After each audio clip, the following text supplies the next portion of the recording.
Hi friends, welcome to Shamee's kitchen. എല്ലാവർക്കും സുഖമാണല്ലോ. ഇന്നത്തെ നമ്മുടെ സ്പെഷ്യൽ വളരെ രുചികരമായിട്ട് വളരെ എളുപ്പത്തിൽ ഒരുപാട് നാൾ നമുക്ക് കേടാകാതെ സൂക്ഷിച്ച് വെക്കാൻ പറ്റുന്ന നല്ലൊരു ആംല മുറബയുടെ റെസിപ്പിയാണ്. അപ്പോൾ ഈ വീഡിയോ ഇഷ്ടമായാൽ ഇതൊന്ന് ലൈക്ക് ചെയ്യാനും കൂടെ തന്നെ സബ്സ്ക്രൈബ് ചെയ്യാനും തൊട്ടടുത്ത് കാണുന്ന ബെല്ലൈക്കൻ്റെ ഓൾ മറക്കാതെ കൂടെ ഒന്ന് പ്രസ് ചെയ്തേക്കണേ. എന്നാൽ ശരി, ഇതെങ്ങനെയാണ് തയ്യാറാക്കുന്നത് വേഗം ഒന്ന് കണ്ടു നോക്കാം.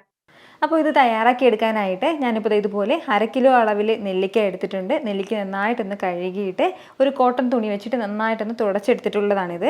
ഇനി നമുക്കിതൊന്ന് ആവിയിൽ വേവിച്ചെടുക്കണം.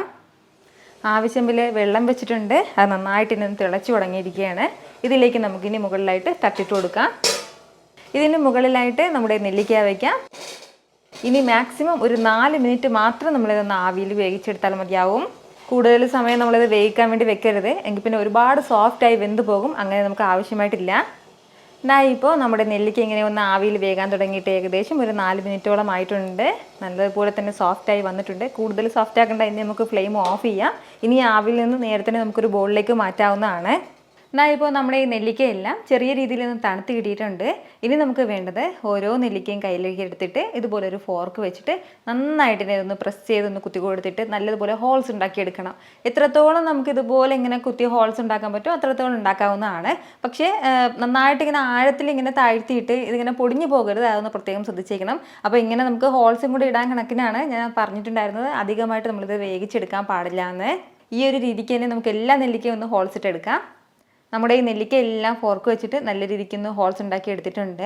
ഇനി വേണ്ടത്, ഞാനിപ്പോൾ ഒരു അടി കട്ടിയുള്ളൊരു പാത്രം ഒന്ന് അടുപ്പത്തേക്ക് വെച്ചിട്ടുണ്ട്. ഇതിലേക്ക് ഇനി നമുക്ക് വേണ്ടത് ശർക്കരയാണ്. 400 ഗ്രാം അളവിലാണ് ശർക്കര എടുത്തിട്ടുള്ളത്. 1/2 കിലോ നെല്ലിക്കയ്ക്ക് 400 ഗ്രാം അളവിൽ ശർക്കര നന്നായിട്ടൊന്ന് ഉരുകി കിട്ടാനായിട്ട് ഒരു 1/4 കപ്പ് അളവിൽ വെള്ളം കൂടി ചേർക്കാം. ഫ്ലെയിം ഒന്ന് മീഡിയത്തിൽ വെച്ചിട്ട് ആദ്യം നമ്മുടെ ശർക്കര ഒന്ന് ഉരുക്കിയെടുക്കാം. ഒരല്പസമയം കൊണ്ട് തന്നെ നമ്മുടെ ശർക്കര എല്ലാം നന്നായിട്ടൊന്ന് ഉരുകി കിട്ടിയിട്ടുണ്ട്. ശർക്കരയിൽ അത്യാവശ്യം കല്ലും പൊടിയൊക്കെ ഉണ്ടാവും. അപ്പോൾ അതിൻ്റെ പേരിൽ നമുക്കിതൊന്ന് അരിച്ച് ഇതിലേക്ക് തന്നെ ചേർക്കാം. ഇനി ഇതിലേക്ക് നെല്ലിക്ക ചേർക്കാം.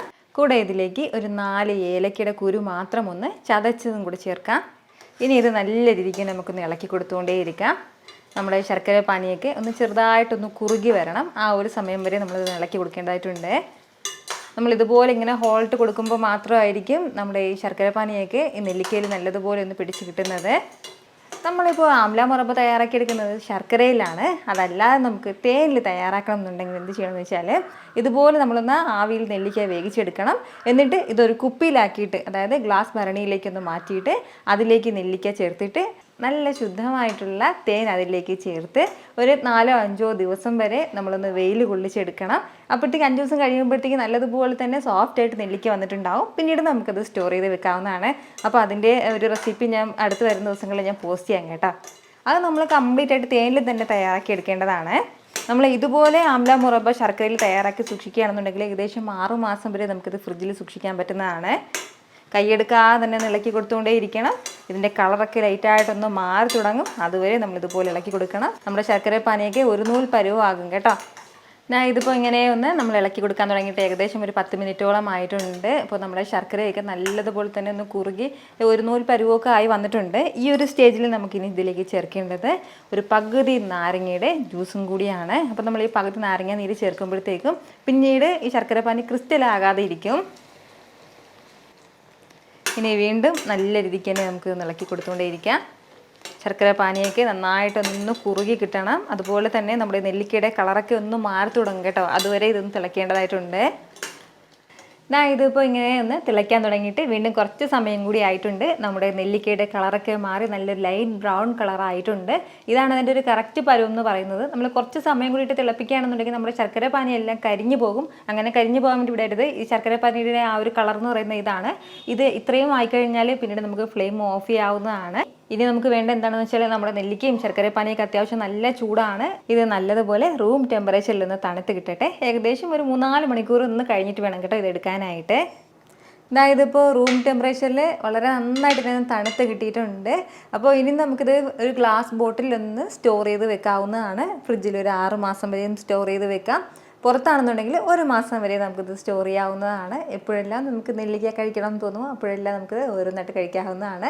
നെല്ലിക്ക വാങ്ങുമ്പോൾ നിങ്ങൾ ഉറപ്പായിട്ടും ഇതുപോലൊരു ആംല മുറബ ഒന്ന് ട്രൈ ചെയ്ത് നോക്കണം. വളരെ ജ്യൂസിയും വളരെ ടേസ്റ്റി ആയിട്ടാണ് കേട്ടോ നമുക്കിത് കിട്ടുന്നത്.